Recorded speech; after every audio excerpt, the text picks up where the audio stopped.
There is a researcher named John Cacioppo who spent 30 years studying loneliness and arrived at a conclusion that the medical establishment was slow to take seriously. Loneliness kills. Not metaphorically, not in the sense that lonely people are sad and sadness is bad for you. In the direct physiological sense that chronic loneliness produces measurable biological damage that shortens life in ways comparable to smoking 15 cigarettes a day. Cacioppo was a neuroscientist at the University of Chicago. He had access to tools that previous researchers didn't: brain imaging, genetic analysis, longitudinal health data, and he used them to trace exactly what loneliness does to the human body at the cellular level.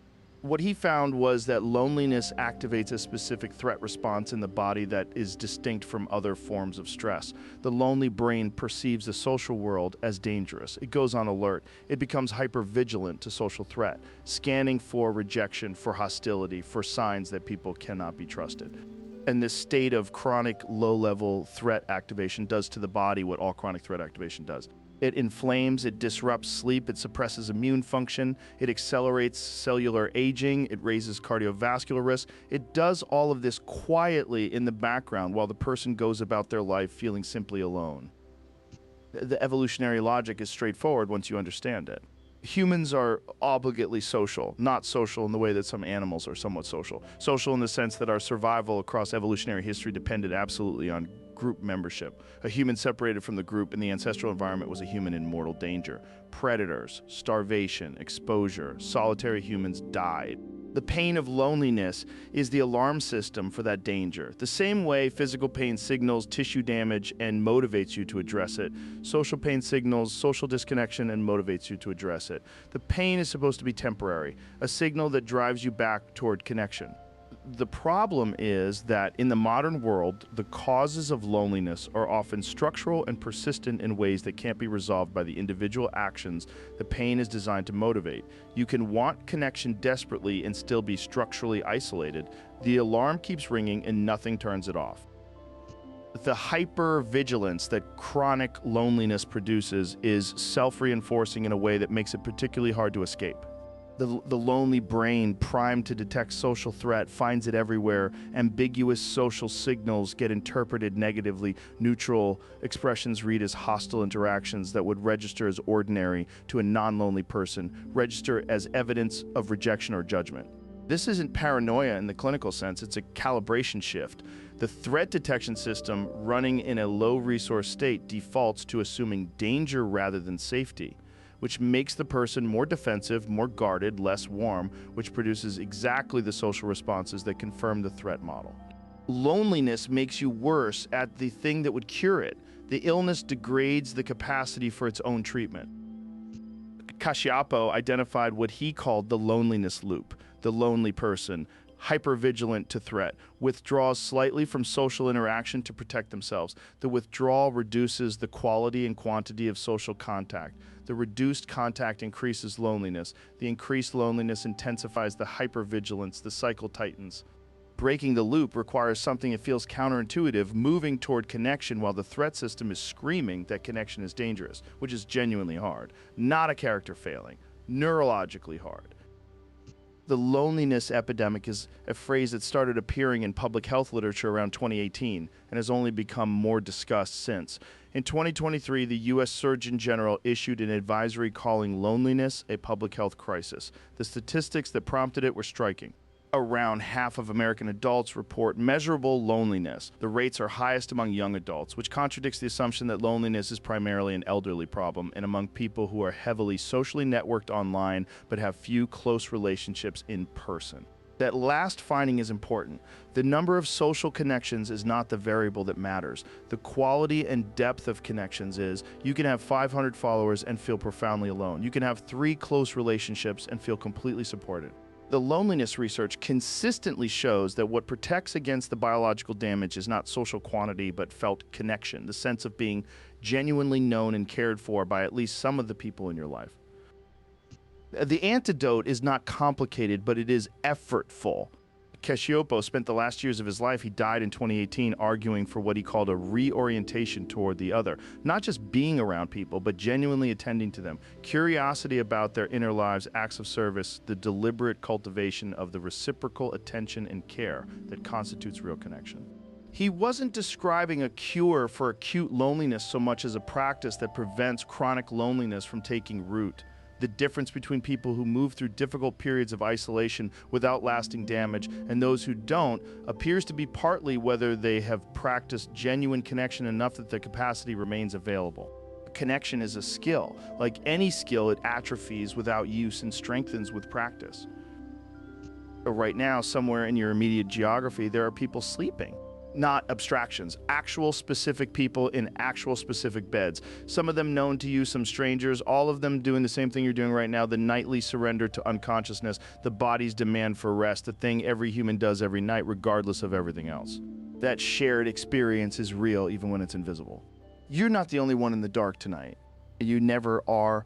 The connection doesn't require awareness to exist. It's there. Rest in it. In 1815, a volcano called Mount Tambora on the Indonesian island of Sumbawa erupted with a force that has not been matched in recorded human history. The eruption ejected so much material into the atmosphere, an estimated 160 cubic kilometers of rock and ash, that the global climate changed for the following year. Average temperatures dropped by 1 to 3 degrees Celsius across the entire northern hemisphere. 1816 became known as the year without a summer. In New England, frost killed crops in June and July. In Europe, the harvest failed across the continent. In China, flooding and crop failure produced famine. In India, the disruption to the monsoon pattern contributed to a cholera pandemic that spread globally and killed millions. And in a villa on Lake Geneva, a group of writers and intellectuals stuck indoors by the relentless cold and rain spent their evenings telling ghost stories to pass the time. One of them was an 18-year-old named Mary Shelley. The story she began that summer became Frankenstein. A volcano in Indonesia created the atmospheric conditions that produced one of the most influential works of literature in Western history, From the Other Side of the World. A year later, the relationship between volcanoes and human civilization runs deeper than most people realize. Volcanic soil is among the most fertile on Earth. The minerals deposited by eruptions over geological time produce agricultural land of extraordinary productivity. The slopes of Vesuvius in Italy have been farmed continuously for thousands of years, despite or because of the proximity to an active volcano. Java in Indonesia, one of the most densely populated places on Earth, is so agriculturally productive partly because of its volcanic geology. Civilizations clustered around volcanoes because the land was good, and then the volcano erupted and the civilization absorbed the catastrophe or was ended by it. The eruption of Thera, the ancient name for the island, now called Santorini around 1600 BC, is one of the most studied volcanic events in history because of its potential connection to the collapse of the Minoan civilization. The Minoans were the dominant civilization of the Aegean, sophisticated, maritime, artistically extraordinary. Their frescoes at Akrotiri, the city buried by the Thera eruption and preserved under ash like a Bronze Age Pompeii, show people of refinement and complexity. They had running water, multi-story buildings, drainage systems, a writing system we still can't read.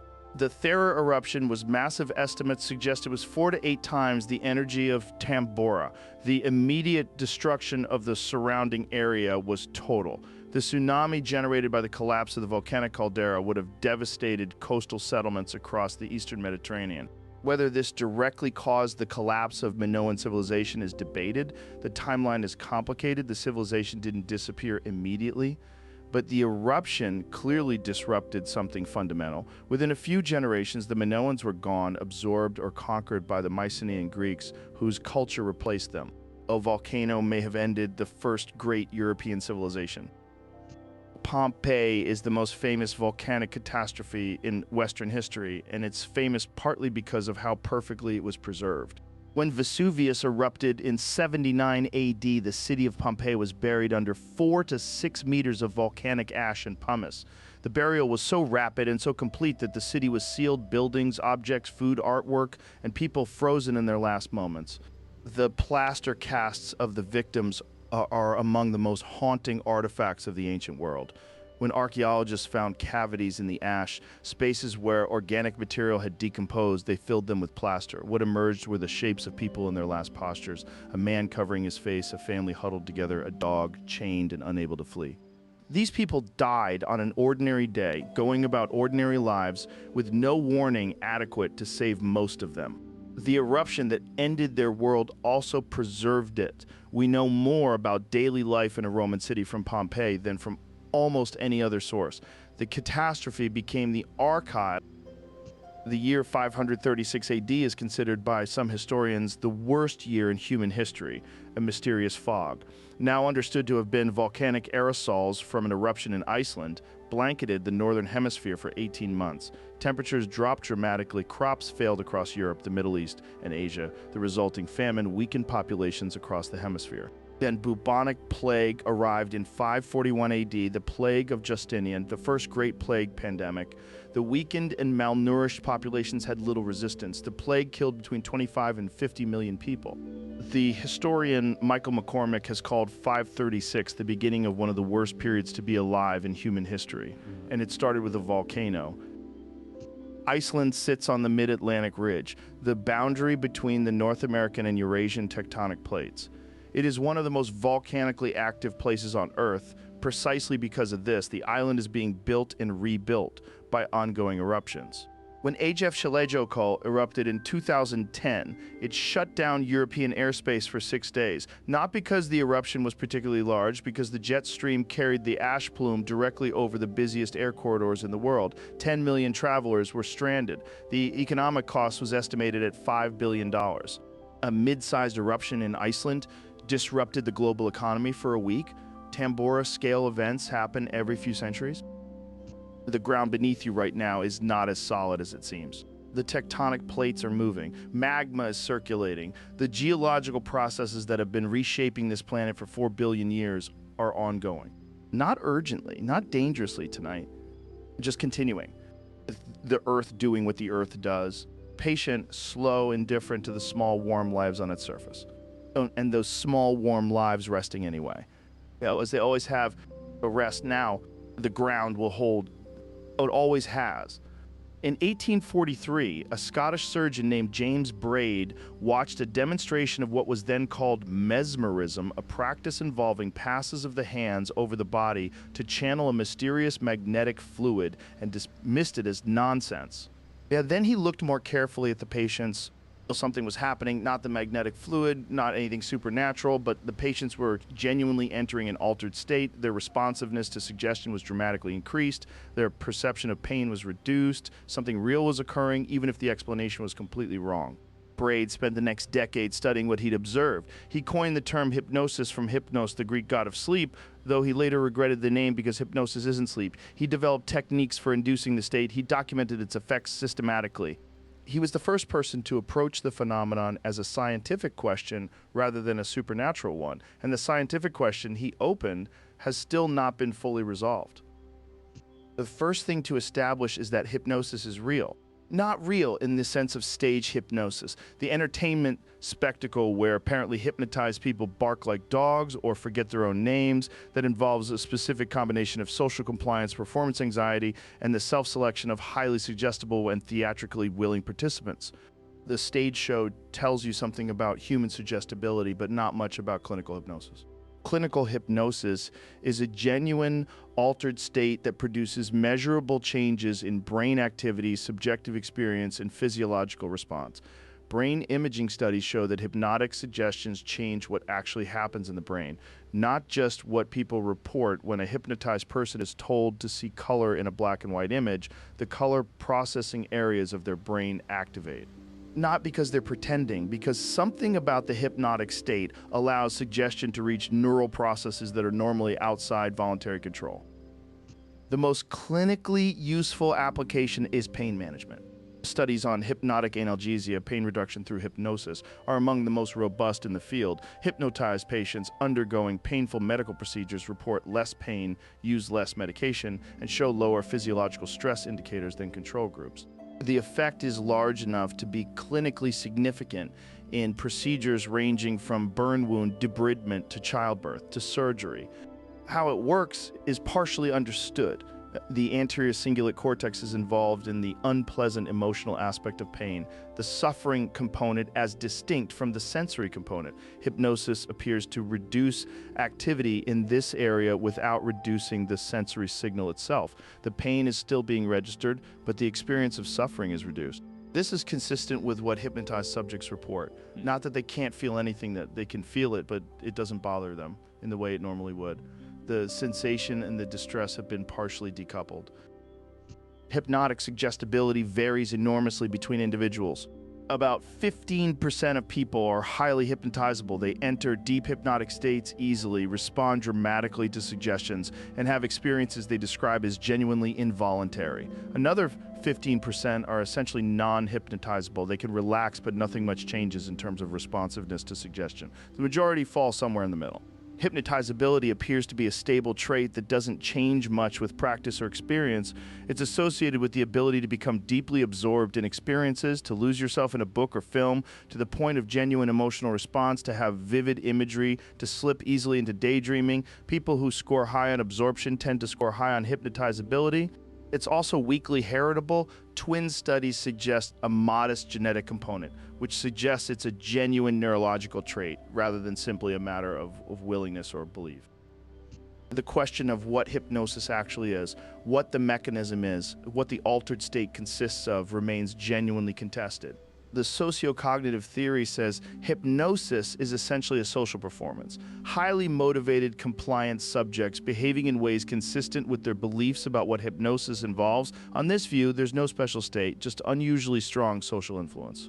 The dissociation theory says something real is happening to the architecture of consciousness, that hypnosis produces a genuine split between executive control and experience. The part of you that normally monitors and edits your responses steps back, and suggestions reach cognitive processes more directly.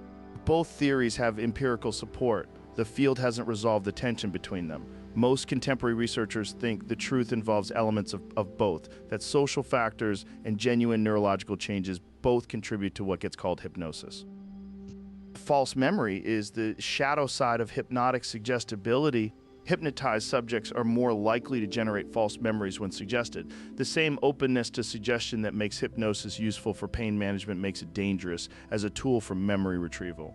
The recovered memory movement of the 1980s and 90s, therapists using hypnosis to help patients recover allegedly repressed memories of childhood abuse, produced a wave of accusations and prosecutions, many of which were later found to be based on memories that had been inadvertently implanted during hypnotic sessions. The science on memory and hypnosis is unambiguous. Hypnosis makes memory more confident and less accurate. It should never be used as a forensic tool. The hypnagogic state you move through every night on the way to sleep shares features with hypnosis. The reduced critical thinking, the increased vividness of imagery, the loosening of voluntary control over thought content, the heightened responsiveness to internal suggestion.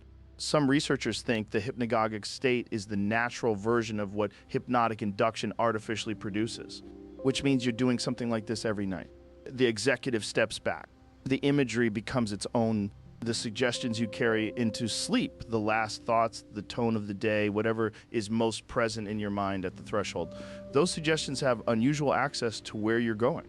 You also choose them carefully or let them go entirely and just drift. The state is already here. The internet you use every day is a small fraction of what actually exists. Not a slightly larger portion you haven't explored, a small fraction. Estimates vary, but the index surface web, the part accessible through search engines, the part that shows up when you Google something, represents somewhere between 4 and 10% of the total content on the internet. The rest is the deep web, and most of it is completely mundane. Your email inbox is deep web, your bank account, your medical records, private databases, academic journal archives, corporate intranets, government databases, streaming service libraries, any content that requires a login or exists behind a paywall or isn't designed to be indexed by search engines. The deep web is enormous, not because it's hidden in any sinister sense, but because most of the internet was never meant to be publicly searchable. It's the filing cabinet behind the front desk rather than the brochure rack in the lobby. The dark web is a small subset of the deep web that requires specific software to access. The most common is Tor, The Onion router, originally developed by the United States Naval Research Laboratory in the mid-1990s to protect American intelligence communications online. The name comes from the layered encryption. A message sent through Tor is wrapped in multiple layers of encryption and bounced through a series of volunteer-operated servers around the world. Each server peels one layer and passes it to the next without knowing the origin or destination of the full message, like an onion. No single node has the complete picture. The Navy wanted a way to communicate that couldn't be traced. What they built was eventually released publicly, partly because a network used only by intelligence agencies would be obviously suspicious. The anonymity only works if ordinary people use it too. The dark web gets media coverage almost exclusively through its criminal applications. Silk Road was the most famous, a marketplace launched in 2011 by Ross Ulbricht, operating as a kind of eBay for illegal drugs. At its peak, it was generating around $1 million in transactions per month. The FBI shut it down in 2013 and arrested Ulbricht, who was serving 2 life sentences.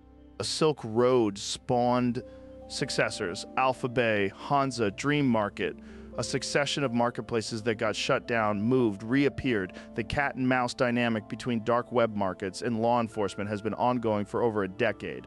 The criminal applications are real: drug markets, stolen credentials, counterfeit documents, hacking services. These exist and operate on the dark web. The coverage isn't fabricated. What the coverage leaves out is the proportion criminal activity represents a minority of dark web traffic. The majority is people using Tor for its intended purpose, anonymous communication in environments where that matters. Journalists in authoritarian countries use Tor to communicate with sources and file stories without government surveillance. Political dissidents in countries where certain speech is criminalized use it to organize and communicate. Whistleblowers use it to pass documents to journalists safely. Domestic abuse survivors use it to research options without their abusers being able to see their search history. Facebook has an official dark web address, specifically so people in countries where Facebook is blocked can access it through Tor. The BBC has one, the New York Times has one. These are not criminal enterprises maintaining dark web presences. They're institutions recognizing that some of their audience needs anonymous access. The same technology that enables drug markets enables political organizing under authoritarian surveillance. You can't have one without the other. Anonymity is value neutral. What matters is what you do with it. The surveillance economy of the surface web is worth understanding in this context. Every search you perform, every link you click, every purchase you make, every article you read on the indexed web generates data that is collected, stored, analyzed, and sold. The business model of most of the internet you use every day is the monetization of your behavior and attention. The data profiles assembled about ordinary internet users are extraordinarily detailed, not just what you search for, but when, not just what you buy, but what you looked at before deciding not to buy, the emotional valence of the content you engage with, your location history, your social connections, your political leanings inferred from reading patterns, your health status inferred from search patterns. This happens continuously, mostly invisibly, and is considered entirely legal in most jurisdictions. The dark web, for all its criminal associations, is in some ways a reaction to this, a space where behavior isn't tracked and monetized, where the transaction is just the transaction and no one is watching. The physical infrastructure of the internet is worth thinking about because most people never do. The internet is not a cloud, it's cables. Submarine cables running along the ocean floor, connecting continents, data centers the size of city blocks, consuming as much electricity as small cities, satellites increasingly in low Earth orbit, physical switches and routers in facilities around the world. When you send a message to someone on the other side of the world, it travels through fiber optic cables under the ocean, moving at the speed of light, arriving in milliseconds. The entire global communication network that feels instantaneous and ethereal is built on physical infrastructure laid at the bottom of the sea. There are maps of the submarine cable network. They look like a nervous system. The planet wrapped in threads of glass carrying light that carries information that carries the sum of human communication.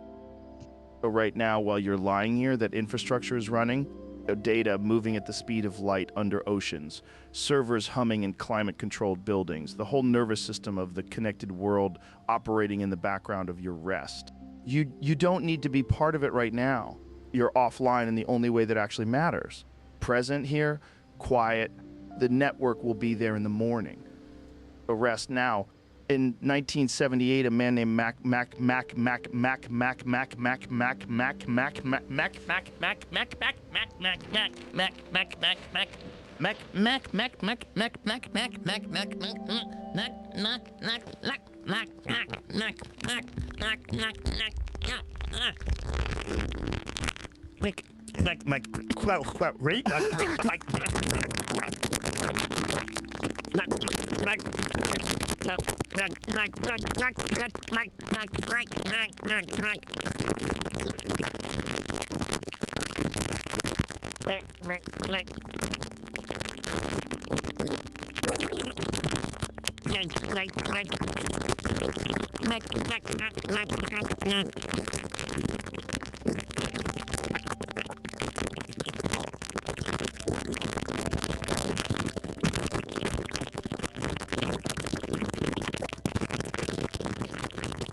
$65 million. He was a forklift operator. He quit his job, bought a mansion, married a woman he'd recently met, and within a few years was estranged from his children, divorced, and drinking heavily. He died in 2003 at 59 years old, broke, his estate consumed by legal disputes and alcohol. His story is not unusual. The statistics on lottery winners are genuinely disturbing. Studies tracking large jackpot winners show elevated rates of bankruptcy, depression, relationship breakdown, and substance abuse compared to control groups. The National Endowment for Financial Education estimated that 70% of people who receive a sudden windfall lose it within a few years. Money, it turns out, is not the solution to the problems. Most people think it's the solution to the psychological research on money and happiness has produced one of the most cited and most misunderstood findings in social science.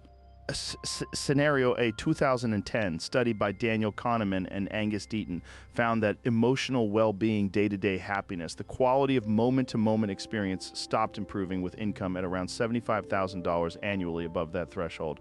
More money didn't produce more happiness in daily life. This finding spread everywhere and got simplified into money doesn't buy happiness above $75,000, which is a misreading.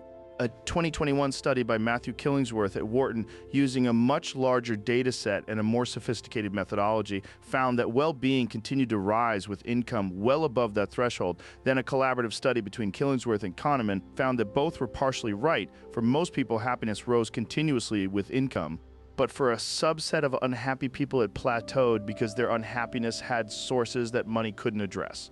The honest summary is that money does buy happiness up to a point. And beyond that point, it depends entirely on what's making you unhappy. Loss aversion is the psychological phenomenon that makes money specifically irrational in human hands. Daniel Kahneman and Amos Tversky established through decades of research that losses feel roughly twice as painful as equivalent gains feel pleasurable. Losing $100 hurts about twice as much as finding $100 feels good. This asymmetry produces predictable irrationality. People hold losing investments too long, hoping to break even rather than cutting losses. They take on risk to avoid a certain loss that they would never take on to achieve an equivalent gain. They make different decisions about the same situation depending on whether it's framed as avoiding a loss or achieving a gain, even when the outcomes are mathematically identical. The framing of a choice changes the choice.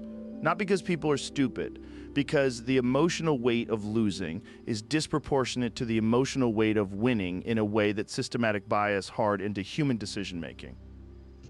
The hedonic treadmill is the phenomenon that explains why the salary increase that felt like it would change. Everything feels normal within 6 months. Humans adapt to their circumstances with remarkable speed. The new car, the bigger house, the higher salary. Each produces an initial boost in satisfaction, followed by a return to a baseline level of happiness that is surprisingly stable across widely different material circumstances. Studies of paraplegics and lottery winners found that within a year, both groups had returned to roughly their pre-event baseline of happiness. The paraplegics weren't as miserable as observers predicted. The lottery winners weren't as happy. Both had adapted. This adaptation is in some ways a feature. It allows humans to function under terrible circumstances without being permanently destroyed by them, but it also means that things most people spend most of their lives pursuing, the next raise, the next house, the next thing, produce less lasting satisfaction than anticipated every single time.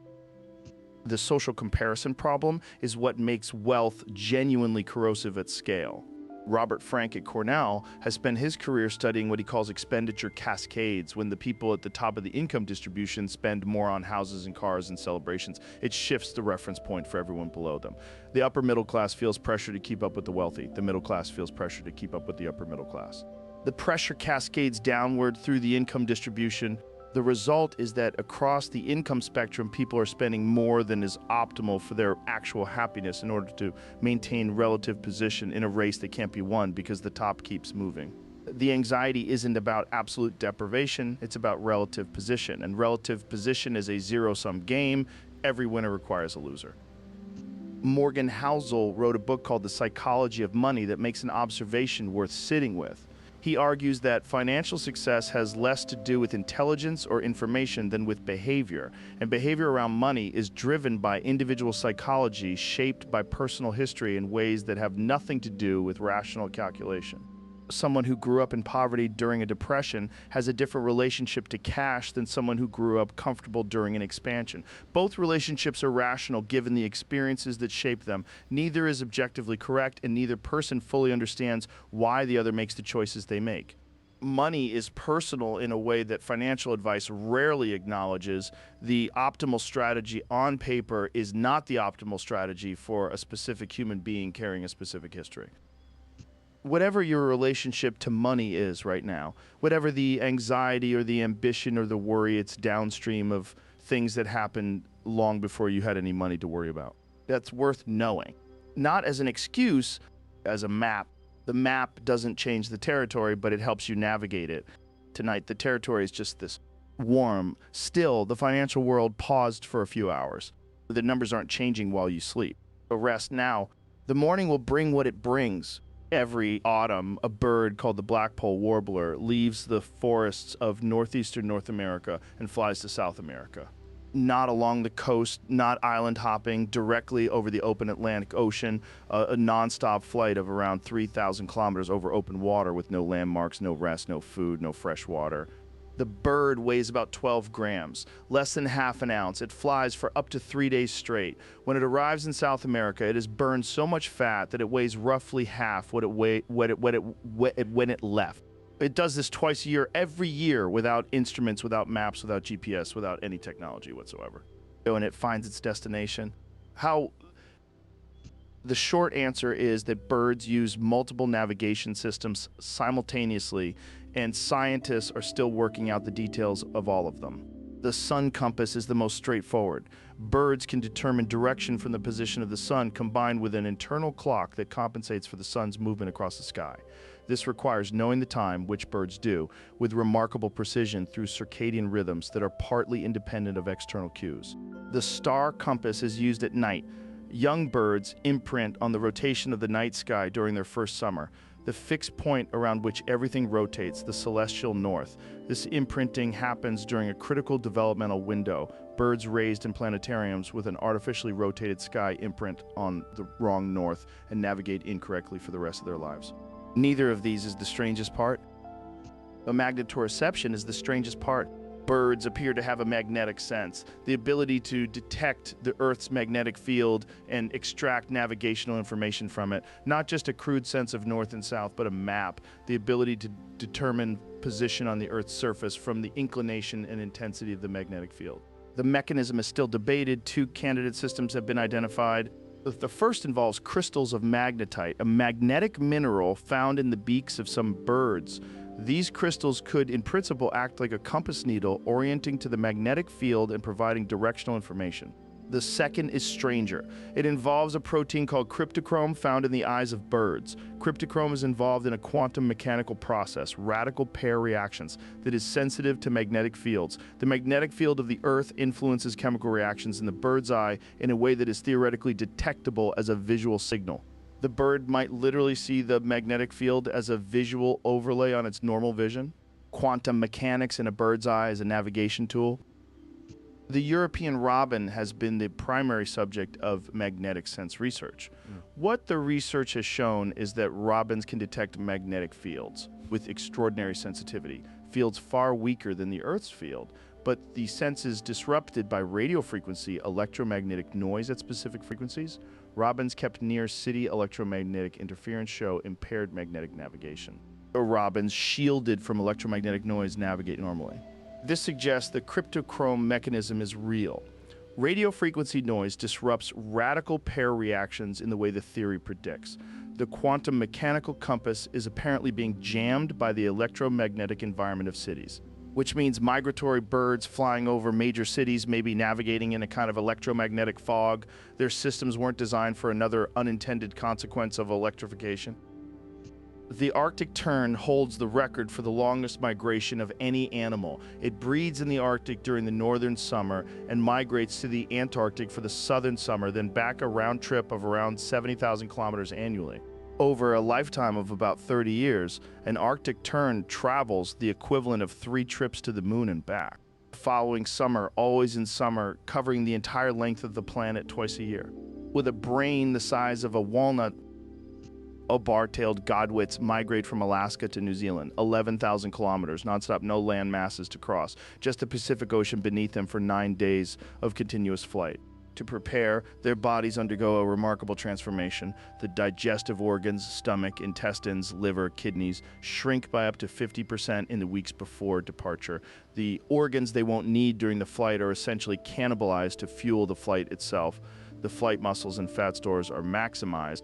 The bird becomes a different physical configuration specifically for the journey.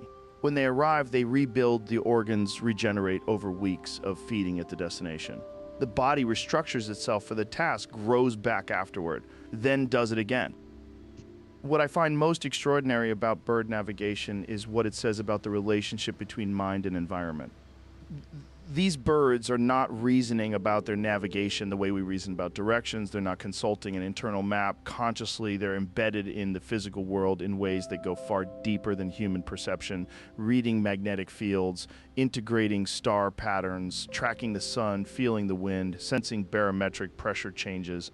The world is more information-rich than we can access. We built instruments to extend our senses because our senses alone aren't enough. The bird doesn't need instruments. The instruments are already built in.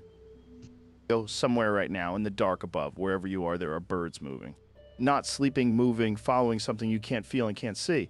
The magnetic field of the planet threading through everything, including you, completely unfelt. The birds reading it like text. The world full of information flowing through it at all times that most of it goes unread. Which is fine. You don't have to read it tonight. Just rest in the middle of it. The field is there whether you feel it or not, holding everything in place, including you. In 1977, a group of marine biologists descended to the floor of the Pacific Ocean near the Galapagos Islands in a submersible called Alvin and found something that rewrote the rules of life on Earth. They were looking for geological features. What they found was an ecosystem. At 2,500 meters below the surface, in total darkness under crushing pressure and water that should have been barren, there were creatures everywhere. Tube worms 2 meters long, clams the size of dinner plates, shrimp, crabs, fish, an entire community of living things clustered around vents in the ocean floor that were pumping superheated water and chemicals into the cold dark. None of it should have been there. Nothing at that depth should have been there. The assumption held confidently by marine biologists until that moment was that life in the deep ocean was sparse and dependent on organic material drifting down from the sunlit surface. Layers above, no sunlight, no photosynthesis, no food chain. Simple logic. The vents destroyed that logic completely. The chemistry of hydrothermal vents is extreme by any measure. The water coming out of the vents can reach temperatures above 400 degrees Celsius. It doesn't boil because of the pressure at 2,500 meters. The pressure is around 250 times atmospheric pressure at the surface. The superheated water carries dissolved minerals, iron, sulfur, manganese, copper, zinc, that precipitate out when they contact the cold surrounding seawater and build the chimney structures that give black smokers their name. Black smokers are the most dramatic type They emit dark clouds of mineral particles that look like smoke. Some of the structures they build rise 15 meters or more from the ocean floor. Towers of mineral deposits accumulated over years of continuous emission. White smokers run cooler and emit lighter colored minerals. Both types host ecosystems. Both are completely alien to anything living in the sunlit ocean above. The key to understanding vent ecosystems is chemosynthesis. Photosynthesis, the process that drives almost every ecosystem on the surface of the planet, uses sunlight as its energy source. Plants capture light energy and use it to convert carbon dioxide and water into organic matter. Everything else eats the plants or eats the things that eat the plants. The sun is the foundation. Chemosynthesis replaces the sun with chemistry. Certain bacteria can extract energy from the chemical reactions between hydrogen sulfide, the toxic gas that smells like rotten eggs, and oxygen. They use that energy to fix carbon and produce organic matter. They are the foundation of the vent ecosystem. The tube worms have no digestive system. Instead, they have an organ called a trophosome packed with chemosynthetic bacteria. The bacteria live inside the worm. The worm provides them with hydrogen sulfide and oxygen from the vent water. The bacteria provide the worm with nutrition. The entire animal is essentially a container for its bacterial partners. Life without sunlight, life without photosynthesis, life built on toxic chemistry in crushing darkness at the bottom of the ocean. The implications for the origin of life are significant and still debated. Some origin of life researchers think hydrothermal vents, specifically a type called alkaline hydrothermal vents, which are cooler and chemically different from black smokers, may be where life began on Earth. The chemistry at these vents produces conditions that could drive the reactions necessary to generate the first self-replicating molecules. The mineral structures provide surfaces and gradients that early life could exploit. If life began at hydrothermal vents, it began in the dark. It began in conditions that have nothing to do with the sunlit surface that we think of as the natural environment for living things. It began in the most hostile environment we knew of until we discovered that something was already living there. The implications for life elsewhere in the solar system are even larger. Europa is a moon of Jupiter covered in a thick shell of ice. Beneath the ice, kept liquid by tidal heating from Jupiter's gravity, is an ocean in total darkness, an ocean that may have hydrothermal vents. Enceladus is a moon of Saturn. In 2005, the Cassini spacecraft discovered that Enceladus was actively venting water vapor and ice particles into space from its south pole. The vented material contained organic compounds and silica particles, evidence of hot water interacting with rock at the bottom of a subsurface ocean, hydrothermal activity in the outer solar system. If hydrothermal vents can support complex ecosystems on Earth without sunlight, the same chemistry could support life in the oceans of Europa or Enceladus. The discovery of vent ecosystems didn't just change our understanding of life on Earth, it expanded our map of where in the universe life might exist. The creatures of the vent ecosystem live in conditions that would kill surface life almost instantly. The Pompeii worm, named for the buried Roman city, lives in tubes attached directly to the chimneys of black smokers. Its tail end sits in water approaching 80 degrees Celsius, while its head end extends into cooler water. It tolerates thermal gradients that no other complex animal can survive. Its body is covered in bacteria that may insulate it from the heat or detoxify the chemicals in the vent water. A vent, shrimp, have modified eyes or eye-like structures that appear sensitive to the faint infrared radiation emitted by the hot vents, a visual system adapted to detect geothermal light rather than sunlight, seeing heat in the dark. The adaptations are so extreme and so specific that they took millions of years to develop. These are not generalist organisms that wandered down and got lucky. These are creatures exquisitely shaped by evolution for one of the most hostile environments on the planet. There is something philosophically significant about the vent ecosystems that I keep coming back to. We drew a circle around the conditions we understood and called it the boundary of where life was possible. The vents were outside that circle, and life was there anyway, thriving, diverse, ancient, completely indifferent to the circle we'd drawn. Every time we've drawn that circle, life has been found outside it. Extremophiles in acidic hot springs, bacteria living in solid rock kilometers underground, organisms in hypercyan lakes, microbes surviving in the stratosphere. The circle keeps expanding, life keeps being there. Whatever the conditions are, wherever you are tonight, they are well within the range that life has already solved. You are the easy case. So rest in that. For roughly 250,000 years, Neanderthals were the dominant human species in Europe and Western Asia. They were not the brutish, hunched, dim-witted creatures of early popular imagination. That image came from a misreading of the first Neanderthal skeleton discovered, an elderly individual who had suffered severe arthritis, whose stooped posture was pathological rather than typical. The correction took decades to filter into public consciousness and hasn't fully arrived yet. Neanderthals had brains as large as ours, larger in some specimens. They made tools of considerable sophistication. They buried their dead deliberately with apparent intention, sometimes with grave goods. They used pigments, possibly for body decoration or art. They made jewelry from eagle talons and shells. They cared for injured and elderly members of their groups, skeletons showing healed injuries that would have required sustained assistance to survive. Tell us that someone helped them. They were people, not modern people, but people, and then around 40,000 years ago, they were gone. The timing of the Neanderthal disappearance coincides almost exactly with the arrival of anatomically modern humans in Europe. Modern humans left Africa and reached the Middle East around 60 to 70,000 years ago. They arrived in Europe around 45,000 years ago. Within 5,000 years of that arrival, a blink in geological time, Neanderthals had disappeared from the fossil record. The coincidence is hard to ignore, and it has generated one of the most contentious debates in paleoanthropology. What exactly happened between modern humans and Neanderthals, and what role did we play in their extinction?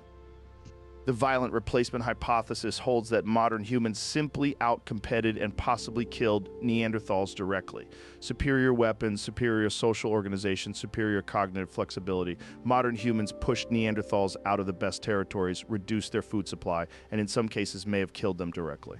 The evidence for direct violence is limited but not zero. Some Neanderthal remains show cut marks consistent with processing by other hominins. Whether this represents warfare, ritual, or cannibalism is unclear. Whether modern humans were the processors is not always certain. What is clear is that modern humans had technological and possibly cognitive advantages. The Upper Paleolithic Revolution, a burst of innovation in tool-making, symbolic behavior, and social complexity, appears in the modern human record around the time of European arrival. Neanderthals had their own sophisticated technology, but it had changed relatively slowly over tens of thousands of years.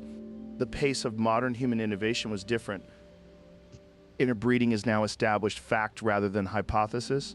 When Svante Pääbo and his team at the Max Planck Institute sequenced Neanderthal DNA from ancient bones in 2010, they found something unexpected. Modern humans outside of Africa carry between 1% and 4% Neanderthal DNA. The interbreeding happened. It happened repeatedly in multiple locations over thousands of years.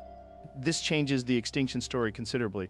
Neanderthals didn't simply disappear. They were partially absorbed. Their genes persist in you. If you have any non-African ancestry, the mitochondrial DNA, the Y chromosome, and the bulk of the genome are modern human, but scattered through the modern human genome are segments inherited from Neanderthals.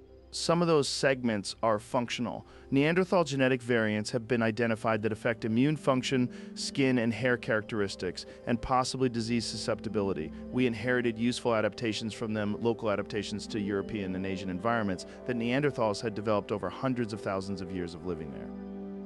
The absorption hypothesis is now the most nuanced position in the field, not replacement, not genocide, absorption, a gradual process in which a smaller population was genetically swamped by a larger one through interbreeding while also being outcompeted for resources until the distinctly Neanderthal lineage disappeared, even as Neanderthal genes persisted in the hybrid population that remained. Think of it as a merger in which one partner was much larger than the other. The smaller partner's identity dissolves even as their contributions persist in the combined entity. The Neanderthals didn't disappear. They became us partially, incompletely, but genuinely. Climate played a role that is sometimes underemphasized. The period of Neanderthal disappearance was climatically unstable, rapid oscillations between warmer and colder periods, Heinrich events triggered by pulses of cold fresh water into the North Atlantic from melting ice sheets repeatedly disrupted European ecosystems. Neanderthal populations, already small and fragmented, were stressed by these fluctuations. Small populations under environmental stress are vulnerable, genetic diversity drops, local extinctions become more likely, recovery becomes harder. Modern humans arriving into this stressed landscape may have needed only to apply modest additional pressure to tip populations that were already struggling. The extinction was likely overdetermined, multiple factors converging simultaneously rather than a single cause. What I find most affecting about the Neanderthal story is what it implies about the contingency of our existence. For 250,000 years, there were other kinds of people on this planet. People who thought and felt and cared for each other and buried their dead and decorated themselves and looked up at the same stars. We look at people who were not us, but were close enough to us that we could have children together. They're gone now, and we're here. The reasons are partly our doing and partly climate and partly chance. A different set of circumstances, and it might have gone the other way, or neither lineage might have survived, or both might have persisted to the present day, two kinds of human beings sharing a planet. That last possibility is the strangest to imagine. What would it mean to share the world with another kind of person, a related but distinct human? We have no framework for it, because it has never been our reality. But for most of human history, we are the unusual situation. The world with only one kind of human is the exception, not the rule.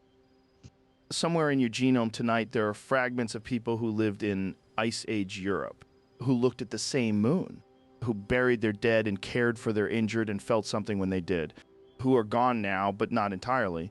Not entirely a rest with that. In 1983, the Getty Museum in California was offered a marble statue called a kouros, a type of ancient Greek sculpture depicting a young male figure, for just under $10 million. The Getty hired geologists, art historians, and legal experts to authenticate it. The investigation took 14 months. The scientific analysis of the marble suggested it was genuinely ancient. The legal documentation checked out. The Getty bought it. Then they showed it to a group of art experts.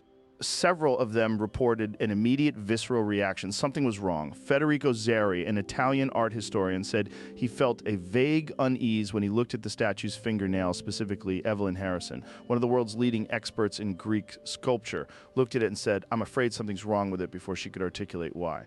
Thomas Hoving, former director of the Metropolitan Museum of Art, said the word fresh came to mind the moment he saw it the wrong word for something 2,000 years old. The statue is now believed to be a forgery the experts knew before they knew why they knew.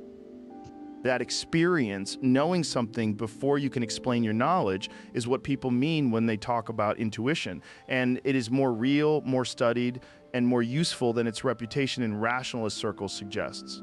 The scientific term is non-conscious information processing.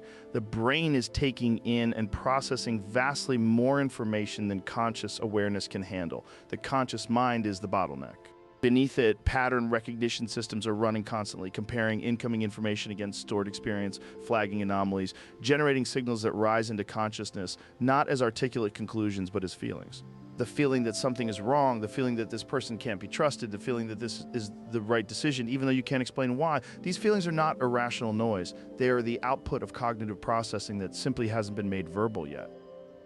Antonio Damasio is a neurologist whose work on patients with damage to the prefrontal cortex changed how scientists think about the relationship between emotion and reasoning. His patients with certain types of prefrontal damage retained their intellectual capabilities. They could reason, analyze, and articulate arguments, but they'd lost the ability to feel. The emotional component of decision-making was gone. The prediction would have been that these patients, freed from emotional interference, would make better decisions. The reality was the opposite. They made catastrophically bad decisions. They would analyze options endlessly and be unable to choose, or they would choose randomly with no weighting of consequences. Or they would make obviously self-destructive choices that they could articulate were self-destructive.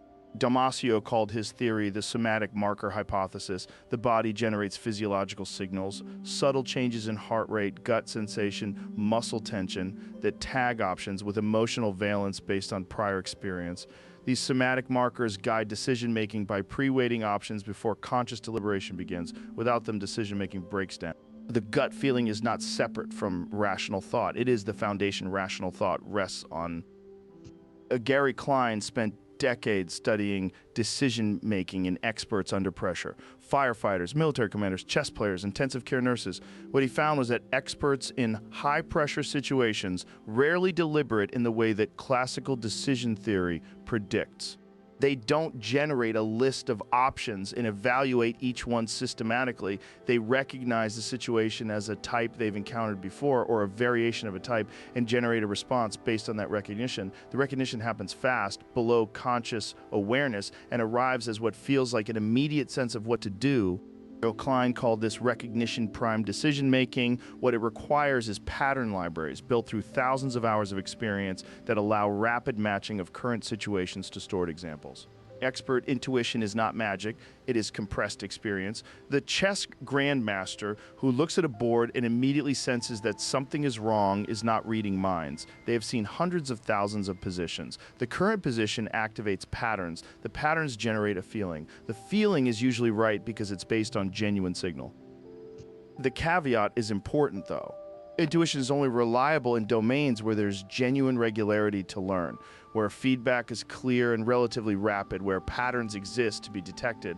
In those domains, chess, firefighting, emergency medicine, and experienced criminal investigation, expert intuition is genuinely impressive and should be trusted.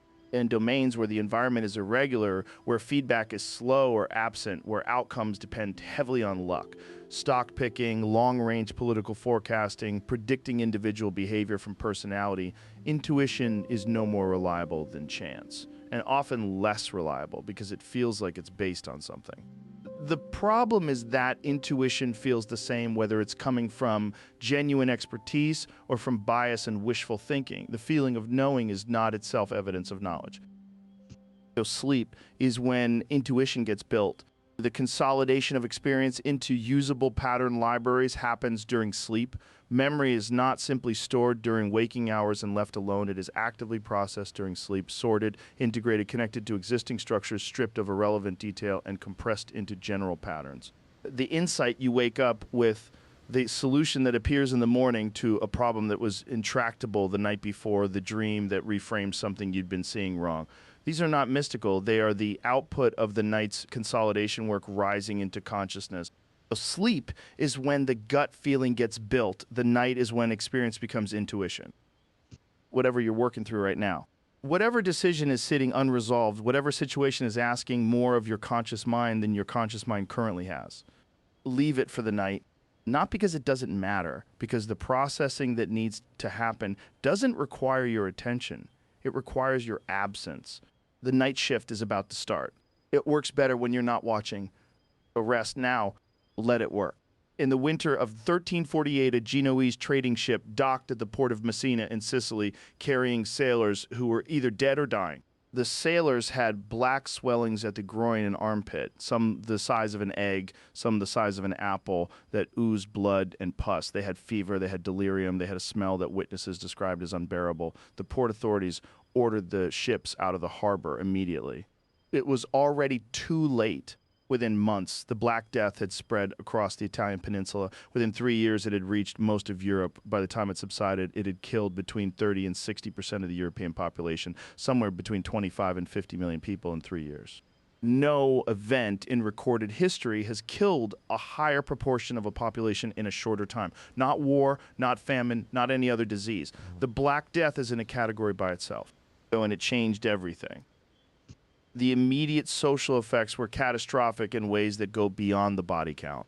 Entire villages disappeared, supply chains collapsed, agricultural production fell so dramatically that food prices spiked. Even as population plummeted, there were fewer people to grow food, but also fewer people to work the land. The social fabric tore in ways that took generations to repair.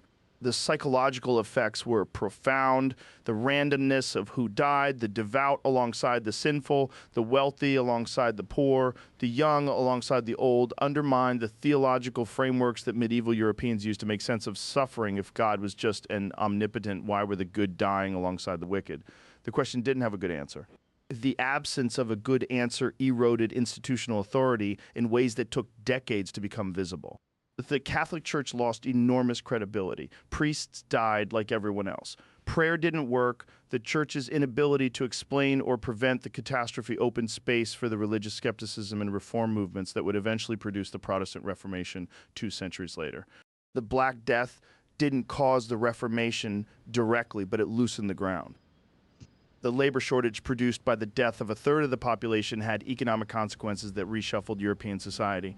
Suddenly, there were fewer workers than jobs for the surviving peasants and agricultural laborers, the people at the bottom of the feudal system who had previously had no leverage whatsoever. The plague created something unprecedented: bargaining power. Lords who needed their fields worked had to offer better terms to attract workers who now had options. Wages rose. Serfdom began to erode in Western Europe. The rigid hierarchies of medieval feudalism started to loosen because the demographic catastrophe had disrupted the labor surplus that made them possible. The Black Death accelerated the end of feudalism by creating the conditions under which the people at the bottom of the system could demand more, not through revolution, through the simple fact that there weren't enough of them left to be ignored. The plague of Athens in 430 BC killed somewhere between a quarter and a third of the Athenian population at the worst possible moment. The early years of the Peloponnesian War with Sparta, among its victims was Pericles, the statesman whose leadership had guided Athens through its golden age. Thucydides, who contracted the plague and survived, documented it in detail. His account is one of the earliest precise descriptions of epidemic disease in Western literature. He noted not just the physical symptoms, but the social effects, the breakdown of religious observance, the abandonment of the dying, the lawlessness that spread as people concluded they might not survive long enough to face consequences. The plague weakened Athens at a critical juncture. It didn't determine the outcome of the Peloponnesian War. That was a 27-year conflict with many turning points, but it removed Pericles at the moment when his leadership was most needed and left Athens with a succession of less capable leaders. The greatest city of the ancient Greek world never fully recovered its preeminence. A microorganism changed the political history of Western civilization. The 1918 influenza pandemic killed somewhere between 50 and 100 million people globally, more than the First World War, which was happening simultaneously. It killed healthy young adults at unusually high rates, the opposite of the typical influenza pattern, which takes the very old and very young. The leading hypothesis is that the virus triggered an immune overreaction, a cytokine storm that was most lethal in people with the strongest immune systems.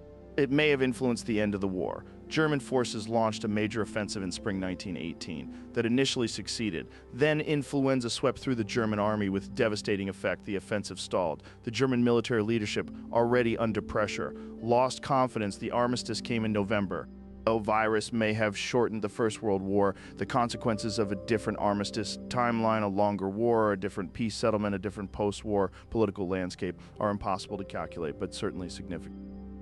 What pandemics reveal consistently across history is the degree to which the course of human events is shaped by things that have nothing to do with human intention. The plans of kings and generals and politicians, the strategies and alliances and ideologies, all of it operates within a biological context that can be disrupted at any time by a pathogen so small it can't be seen, a microorganism, with no intention, no strategy, no understanding of what it's doing. Simply replicating, following chemistry, can undo the plans of empire.